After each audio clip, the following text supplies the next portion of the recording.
Okay so hi everyone Siddharth side and काफी time से YouTube पे वीडियोस नहीं बना पा रहा हूँ बट स्टिल एक बहुत ही फेमस स्टॉक है जिसके बारे में पूरा सोशल मीडिया बात कर रहा है एंड वो स्टॉक का नाम है एनएसडीएल। ठीक है। uh, इसको सभी लोग as a very good setup देख रहे हैं। सभी ने इसके बड़े बड़े टारगेट्स दिए हैं। ठीक है। And everything is looking good around this stock. ठीक है, मैंने भी ऑब्वियसली शेयर किया हुआ है। And the problem with the setup is कि ले तो ये ऑलमोस्ट सभी ने रखा है बट इस स्टॉक में ना कुछ खास मूव नहीं आ रहा। ठीक है। एंड सबका एक ही क्वेश्चन है कि भाई एनएसडीएल चलेगा कब। तो इस वीडियो को एंड तक देखना। एनएसडीएल कब चलेगा। ठीक है। क्यों ये एक खराब सेटअप है। ठीक है। एंड खराब सेटअप होने के बाद भी मैंने इसको क्यों शेयर किया है। इन तीन क्वेश्चंस के आंसर आपको बहुत ही डिटेल में समझाने का ट्राई करूंगा। ओके, स्टार्ट करते हैं कि एनएसडीएल खराब सेटअप क्यों है। ठीक है, why NSDL is a bad setup. इस सेटअप में प्रॉब्लम क्या है। ठीक है। बट इसको समझने से पहले हमें ये समझना पड़ेगा कि एनएसडीएल में जो सेटअप बना है, ठीक है, वो सेटअप है एक पोल एंड फ्लैग का सेटअप। ठीक है, पोल एंड फ्लैग का सेटअप है। एंड पोल एंड फ्लैग एक बुलिश पैटर्न होता है। अब पोल एंड फ्लैग पैटर्न क्या होता है उसको थोड़ा समझाने का ट्राई करता हूँ। बेसिकली होता क्या है ना कि पोल एंड फ्लैग जैसे हमको नाम बता रहा है कि एक पोल होता है, ठीक है, लाइक दिस, और एक फ्लैग होता है समथिंग लाइक दिस। ठीक है, ये हो गया pole and flag. Similar kind of structure जब एक स्टॉक बनाता है, ठीक है, उस स्टॉक को हम एक पोल एंड फ्लैग सेटअप बोलते हैं। ठीक है। अगर मैं आपको बताऊं तो इसके पीछे का लॉजिक ये है कि स्टॉक में ना एक बड़े कंसोलिडेशन के बाद यूजुअली क्या होता है, एक स्ट्रॉन्ग अप मूव आता है। ठीक है, वेरी स्ट्रॉन्ग अप मूव आता है। ये जो अप मूव आता है ये बहुत स्ट्रॉन्ग होता है। ठीक है, शार्प होता है। एक शार्प स्ट्रॉन्ग अप मूव आता है। इसके बाद यूजुअली क्या होता है ना, स्टॉक एक साइडवेज कंसोलिडेशन करने लगता है। ठीक है। एंड अगर अब आप इसको ध्यान से देखोगे तो ये आपको समथिंग लाइक दिस, एक पोल एंड फ्लैग की तरह दिखेगा। एक strong up move, sideways consolidation. ठीक है। अब ऑब्वियसली एक बड़े मूव के बाद जब साइडवेज कंसोलिडेशन कर रहा है तो यूजुअली उसके बाद एक हम जो है रैली ऊपर की तरफ मूव इसमें एक्सपेक्ट करते हैं। एंड इसीलिए इसको एक बुलिश पैटर्न माना जाता है। ठीक है। अगर आप एनएसडीएल का चार्ट देखोगे तो एग्जैक्टली उसमें यही पैटर्न बना है। ठीक है। अगर मैं आपको बताऊं तो ये हो गया पोल। ठीक है, ये हो गया पोल, एक स्ट्रॉन्ग अप मूव। आईपीओ दिन आईपीओ का जो आईपीओ लिस्ट हुआ था उसके बाद एक स्ट्रॉन्ग अप मूव दिया। ठीक है, वेरी स्ट्रॉन्ग अप मूव। उसके बाद अब ये एक साइडवेज कंसोलिडेशन में है। ठीक है, ये एक साइडवेज कंसोलिडेशन में है। ठीक है। तो अगर अब आप इसको ध्यान से देखोगे तो ये आपको एक पोल एंड फ्लैग की तरह दिखेगा। तो ऑब्वियस सी बात है, एक पोल एंड फ्लैग पैटर्न बन रहा है, बुलिश पैटर्न है। ठीक है, एक स्ट्रॉन्ग अप मूव आया है, साइडवेज कंसोलिडेशन है, एवरीथिंग इज फाइन। बट ये खराब क्यों है। मैं इसको एक अच्छा सेटअप ना मानते हुए मैं इसको एक ट्रैप सेटअप क्यों मानूंगा। एंड क्यों ये आपको ट्रेड नहीं करना चाहिए या फिर कब करना चाहिए उसको समझने का ट्राई करते हैं। ये देख के लग रहा है कि बहुत बढ़िया सेटअप है बट ऑब्वियसली अब आपने इसको जब से ट्रेड किया है आप खुद ही नोटिस कर रहे हो कि स्टॉक चल ही नहीं रहा। ठीक है, ये चल ही नहीं रहा। आप अब इसमें एक तो ट्रैप सेटअप मैं इसको इसलिए भी बोलता हूँ, प्रॉब्लम क्या है ना, ये ऊपर भी नहीं जाएगा, एट द सेम टाइम ये फॉल भी नहीं करेगा। ठीक है, मतलब ना तो इसमें आपको टारगेट्स मिलते हैं ना इसमें आपको स्टॉप लॉस मिलता है। ये बस ऊपर नीचे टाइम पास करता रहता है और आप फ्रस्ट्रेट हो जाते हो। इसी वजह से मैं इसको ट्रैप सेटअप बोलता हूँ। बट ये ट्रैप सेटअप क्यों है। ठीक है, ये क्यों खराब सेटअप है। अगर ये एनएसडीएल का चार्ट नहीं होता तो मैं इस स्टॉक को ट्रेड ही नहीं करता। क्यों नहीं करता समझते हो? यार देखो, पूरन फ्लैग में जो पैटर्न का बेस है ना वो है ये अप मूव। ठीक है, मतलब पोलन फ्लैग का जो बेसिक क्राइटेरिया है उसमें हमें ये पता है कि जितना स्ट्रॉन्ग, ठीक है, ये अप मूव होगा, जितना शार्प ये अप मूव होगा, ठीक है, उतना ही अच्छा ये पोलन फ्लैग का पैटर्न होगा और उतनी ही ज्यादा प्रोबेबिलिटी होगी इसका रैली देने की। ठीक है, तो everything is decided by this prior move. जितना बढ़िया ये मूव होगा, ठीक है, उतना ही ज्यादा एक्सपेक्टेड होगा कि ये रैली देगा। अब कभी कभी क्या होता है ना, ये जो स्ट्रॉन्ग अप मूव है यही स्टॉक को खराब कर देता है। ठीक है, कैसे समझते हैं? हमें पता है जितना बड़ा पोल मतलब उतनी ज्यादा डिमांड। अब जितनी ज्यादा डिमांड उतना ही स्ट्रॉन्ग चार्ट पैटर्न और उतनी ही ज्यादा probability of giving a bigger move. कभी कभी क्या होता है ना कि एक चीज आपने सुनी होगी कि too much of anything is usually bad. ठीक है, मतलब कोई भी चीज जब हद से ज्यादा हो, अति में हो, तो वो खराब होती है। Same thing applies in the case of this strong up move as well. कभी कभी क्या होता है, स्ट्रॉन्ग अप मूव है, ठीक है, बट अगर ये जो अप मूव है ये हद से ज्यादा ही बड़ा है, now that is the problem. NSG के केस में क्या है, स्ट्रॉन्ग अप मूव है, ठीक है, बट ये जो स्ट्रॉन्ग अप मूव है ना, ये है 3 दिन के अंदर ऑलमोस्ट 60% का। सिर्फ 3 दिन में 60% का move. Now this move is the problem. ठीक है, अब आप बोलोगे भाई कैसे? माय पॉइंट इज कि ये जो इतनी बड़ी बाइंग आई ना, यही रीजन है कि ये स्टॉक ट्रैप सेटअप है। एंड आपको लग रहा है ना कि ये स्टॉक चल नहीं रहा, क्यों नहीं चल रहा, कब चलेगा? नहीं चलने का रीजन है ये अप मूव। कब चलेगा अब उसको समझते हैं। फॉर एग्जाम्पल बताऊंगा, ठीक है, 3 दिन के अंदर 60% का मूव आ गया, ठीक है, which means too much of demand at a very small amount of time. ठीक है, too much demand in very small time. ठीक है, now this is the problem. इसमें क्या हुआ है, बहुत ज्यादा डिमांड आ गई है छोटे से टाइम फ्रेम में, इस वजह से ये स्टॉक हो गया है खराब। ठीक है, ये जो आपको बार बार इसमें मूव नहीं मिल रहा है और ये टाइम पास कर रहा है, ठीक है, इसका रीजन ही है कि काफी शार्प बाइंग आई है। ठीक है, नाउ अब ये चलेगा कब, समझते हैं। पहले मैं आपको ये बताता हूँ कि ऐसा मैं क्यों बोल रहा हूँ, इसके एग्जाम्पल समझते हैं। यहाँ पे मैंने एक लिस्ट बनाई है, ठीक है, यहाँ कुछ स्टॉक्स हैं जिनमें आप देखोगे कि काफी मतलब सेम प्रॉब्लम ना सब में हुई है। जैसे अगर आप फैक्ट देखोगे, ठीक है, मैं आपको बताता हूँ। ये जो रैली आई थी, ये जो रैली आई थी, ठीक है, ये रैली के बाद ये कितनी रैली थी, एक दिन में मतलब 3 दिन के अंदर, 4 दिन के अंदर 52% का मूव। ठीक है, इस 52% मूव के बाद आपको जो है वापस से एक pollen flag type of pattern दिखा था। ठीक है, ये वापस से एक पोलन फ्लैग बन गया था। ठीक है, ये पोल हो गया, ये हो गया इसका फ्लैग। ठीक है, ये पोलन फ्लैग पैटर्न बन गया। अब आपने इसको, इसका ब्रेकआउट आपने ट्रेड किया होगा, लेट्स से आपने इस दिन ये जो ब्रेकआउट आया, ठीक है, ये ब्रेकआउट आपने ट्रेड किया। अब आप इसमें बैठे हो, आप बैठे हो, आप एक्सपेक्ट कर रहे हो कि यार इतना अच्छा पोलन फ्लैग का पैटर्न है, ये चलेगा। बट एक्चुअली में पता है क्या हुआ? आप देखो कि यहां से आपने एंट्री बनाई होती एंड ये स्टॉक आज तक चला ही नहीं है, इवेंचुअली फेल हो गया। ठीक है, मतलब इसके बाद से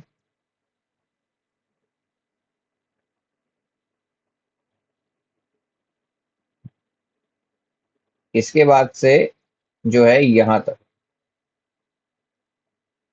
आप देखोगे 400 प्लस डेज हो गए स्टॉक कहीं मूव नहीं किया। सेम प्रॉब्लम आई पारस में। आप देखो, यहाँ पे शार्प रैली आई, शार्प रैली के बाद एक पोलन फ्लैग का पैटर्न बना। ठीक है, ये sharp rally I, 64% move in just 3-4 days. उसके बाद ये बढ़िया सा एक फ्लैग बना। आप इसको ट्रेड करते, लेट से ये ब्रेकआउट आपने ट्रेड किया, 2 दिन चला भी आप खुश हो गए, इवेंचुअली कोलैप्स हो गया। ठीक है, उसके बाद ये चला ही नहीं। कब तक नहीं चला? इस मूव के बाद से स्टॉक ऑलमोस्ट यहां तक नहीं चला। यहां से अगर मैं शुरू करूं तो 300 दिन, मतलब 1 साल तक स्टॉक नहीं चला। ओके, सो फैक्ट पे हम डिस्कशन कर रहे थे। फैक्ट के बाद कुछ और एग्जांपल्स मैं आपको देता हूँ। फॉर एग्जांपल टाटा इन्वेस्ट, अगर आप ये स्टॉक देखोगे, सेम प्रॉब्लम। जब भी एक बड़ा एक्सप्लोसिव मूव मिलेगा, फॉर एग्जांपल ये जो मूव था, ठीक है, ये अराउंड अराउंड 80% का मूव था। अगर आपने इसके बाद इस फ्लैग को ट्रेड किया होता तो स्टॉक बहुत लंबे समय तक जो था डेड हो गया। ओके, सेम इशू, ये जो मूव आया ये अराउंड 40% का आया। 40% मूव के बाद अप्रॉक्स 50 डेज स्टॉक नहीं चला। ठीक है, फिर अगर आप ये वाला मूव देखोगे, 40% का आया। इस मूव के बाद अप्रॉक्स जो है स्टॉक 70 डेज नहीं चला। ठीक है, सेम इशू, अगर आप पारस डिफेंस देख लोगे, ठीक है, ये जो स्टॉक है इसमें अगर आप देखोगे, ये जो मूव था 60% का मूव था। इसके बाद अगर आपने इस फ्लैग को ट्रेड किया होता तो इवेंचुअली उसमें आपका स्टॉप लॉस हो जाता, एंड आप देखोगे कि इस फ्लैग के बाद से, इस मूव के बाद से स्टॉक ने ऑलमोस्ट 300 डेज कोई मूव नहीं दिया। उसके बाद वापस से ये जो एक्सप्लोसिव मूव आया 80% का, उसके बाद अगर आपने इस फ्लैग में कहीं भी ट्राई किया होता, इवेंचुअली आप उसमें आप फंस जाते, एंड आप देख सकते हो कि यहाँ पे ब्रेकआउट दिया भी था बट इवेंचुअली फेल हो गया। तो द पॉइंट इज कि इतने बड़े जब मूव्स आते हैं उसके बाद स्टॉक यूजुअली जो है नहीं चलता। KIOCL का एग्जांपल ले लेते हैं। अगर इसमें तो खैर बहुत सारे केस मिलेंगे। आप ये वाला मूव देखोगे, इस मूव के बाद स्टॉक डेड हो गया। ठीक है, आ, ये वाला मूव अगर आप देखोगे, ठीक है, ये 43% का मूव था, 4-5 दिन में स्टॉक डेड हो गया। 4-5 दिन के अंदर 55% का मूव था, स्टॉक डेड हो गया बहुत टाइम। ठीक है, ये आप देखोगे बड़ा मूव आया, स्टॉक डेड हो गया। NIIT, ये एक स्टॉक है, इसमें बहुत सारे जो हैं आपको केस मिलेंगे। फॉर एग्जाम्पल ये जो बड़ा मूव आया एक्सप्लोसिव, ठीक है, अगर आप देखोगे विद इन 3 दिन के अंदर 50% अप्रोक्स का मूव आ गया था। उसके बाद से स्टॉक जो है कहीं चला नहीं। ठीक है, डेड हो गया बहुत लंबे टाइम के लिए, इट नेवर मूव। सेम यहाँ पे हुआ, 3 दिन के अंदर एक बड़ा मूव आ गया, स्टॉक डेड हो गया। ठीक है, तो जब भी ऐसा एक्सप्लोसिव मूव आते हैं ना, आप जब ध्यान से आप देखो, ये जब भी हुआ है ये एक्सप्लोसिव मूव 65% का मूव, स्टॉक डेड हो गया, स्टॉक चलते नहीं है। ठीक है, और एग्जांपल देता हूँ आपको, ITI, ये जो आप मूव है इसमें आप देखोगे, आ, ये बड़ा सा मूव आया। ठीक है, विद इन लाइक 3 दिन के अंदर 80% का मूव, स्टॉक डेड हो गया। ये वाला मूव देख लो आप, 50% का मूव आया, स्टॉक डेड हो गया फॉर अप्रॉक्स 1 मंथ। ठीक है, and like this is how it works. अगर आप देखोगे ये जो मूव आया था 70% का, उसके बाद अप्रॉक्स अप्रॉक्स 1 मंथ स्टॉक ने कोई मेजर मूव नहीं दिया। ठीक है, उसके बाद ये एक्सप्लोसिव मूव आया 45% का move, with in 3 days stock dead हो गया काफी टाइम के लिए। ठीक है, सो द पॉइंट इज, अगर ये फैक्ट है, सॉरी, ये जो स्टॉक है आप देखोगे, गैब्रियल, इसमें भी क्या हुआ है, 60% का मूव आया है। उसके बाद ये जो फ्लैग बना है आप देखोगे कि ऑलमोस्ट यहाँ से यहाँ तक 70 डेज लगा दिए, जस्ट 25% मूव है। तो द पॉइंट इज कि स्टॉक ना डेड हो जाते हैं जब भी ऐसे एक्सप्लोसिव मूव आते हैं, 4-5 दिन के अंदर स्टॉक जो है वो डेड हो जाते हैं, एंड फिर उसमें आप यूजुअली फंस जाते हो, वो ना गिरते हैं ना बढ़ते हैं। ऐसे स्टॉक्स को अवॉइड करना इज गुड, बट कुछ कंडीशंस हैं जहाँ पे ये ट्रैप नहीं होते, ये अच्छे सेटअप्स होते हैं। जैसे NSDL, वैसे तो एक ट्रैप सेटअप था, बट जस्ट बिकॉज इसमें एक कंडीशन है। ठीक है, वो कंडीशन क्या है? वो कंडीशन है कि अगर किसी स्टॉक में ऐसा एक्सप्लोसिव मूव आता है, ठीक है, ऐसा एक्सप्लोसिव मूव आने के बाद अगर उस स्टॉक में कोई कैटलिस्ट है, ठीक है, कोई ट्रिगर है, कोई कैटलिस्ट है, अगर उसमें कैटलिस्ट प्रेजेंट है तो आप उस स्टॉक को ट्रेड कर सकते हो। उसको आप एक गुड कैटेगरी के सेटअप में ट्रेड कर सकते हो, बट इसकी भी कुछ कंडीशंस हैं। वो कंडीशन क्या है समझते हैं। फॉर एग्जांपल यहाँ पे कुछ एग्जांपल्स हैं, AWL, ठीक है, अगर आप इसका स्टॉक का चार्ट देखोगे, इस स्टॉक में क्या हुआ था ना, इस स्टॉक में भी सेम प्रॉब्लम थी। लिस्टिंग होते ही इसने जो है अप्रॉक्स अप्रॉक्स 80% का मूव दे दिया था विद इन 4 डेज। उसके बाद क्या हुआ, स्टॉक ने ऑलमोस्ट 35 डेज कोई मूव नहीं दिया, बट जब एक बार मूव शुरू हुआ तो उसने आपको अराउंड 150% का मूव दिया। ठीक है, इरेडा सेम प्रॉब्लम। अगर आप इसमें देखोगे, आ, ये जो एक्सप्लोसिव मूव आया था इसमें, ठीक है, ये वाला जो मूव आया था 5-6 डेज के अंदर ऑलमोस्ट 90% का मूव। उसके बाद स्टॉक ने अप्रॉक्स 30 डेज कोई मूव नहीं दिया था, बट जब उसके बाद ब्रेकआउट आया तो स्टॉक ने ऑलमोस्ट 100% का मूव दिया। एनएससीएल इंडिया, अगर आप देखोगे, ये जो एक्सप्लोसिव मूव आया, ठीक है, इस एक्सप्लोसिव मूव के बाद 60% मूव था अप्रॉक्स। इसके बाद जो है स्टॉक ने ऑलमोस्ट 15 डेज कोई मूव नहीं दिया। जब चला तो आप देख सकते हो कि ऑलमोस्ट 100% प्लस के मूव उसने दे दिए। ठीक है, एक कुछ और एग्जांपल देता हूँ। फॉर एग्जांपल सायन डीएलएम, ये एक ऐसा स्टॉक है जिसमें भी सेम से प्रॉब्लम हुई थी कि अगर आप देखोगे ना, लिस्टिंग के बाद इसने क्या किया था, अराउंड एक्सप्लोसिव 40% का मूव दिया था विद इन 3 डेज। उसके बाद क्या किया स्टॉक ने, स्टॉक हो गया डेड अप्रॉक्स 30-35 डेज के लिए। फिर जब निकला तो इसने जो है अराउंड 50% का मूव दिया। ठीक है, कुछ और एग्जांपल्स देख लेते हैं। Maybe I guess DMart. DMart एक ऐसा स्टॉक है जिसमें भी, if I remember correctly, same चीज हुई थी। ठीक है,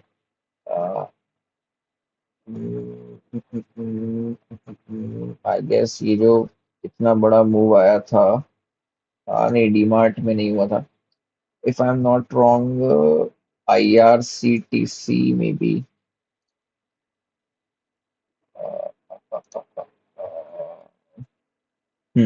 ओके, आईआरसीटीसी में भी ये प्रॉब्लम हुई थी।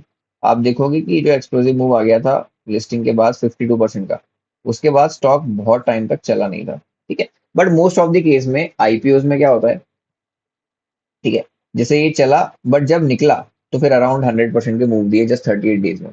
तो मोस्ट ऑफ द केस में क्या होता है कि आईपीओ यूजुअली इतने एक्सप्लोसिव मूव के बाद डेड हो जाते हैं।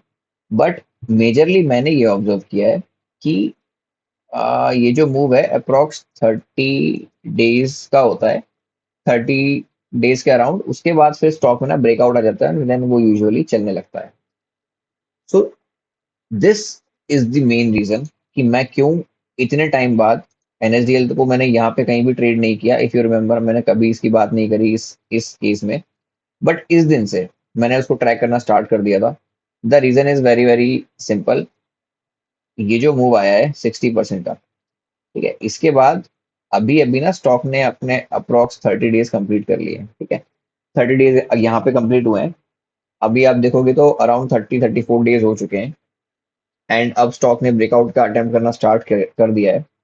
विच मीन्स इसने अपना प्रॉपर जो साइकिल है, जो रेस्टिंग पीरियड आप जिसको बोलते हो, वो कंप्लीट कर लिया है। एंड अब यहाँ से चलने की प्रोबेबिलिटी बहुत बढ़ जाती है। And these are the observation जिस वजह से एनएसडीएल को एक ट्रैप सेटअप होने के बाद भी uh, हम ट्रेड कर रहे हैं। द रीजन इज कि it has a catalyst which is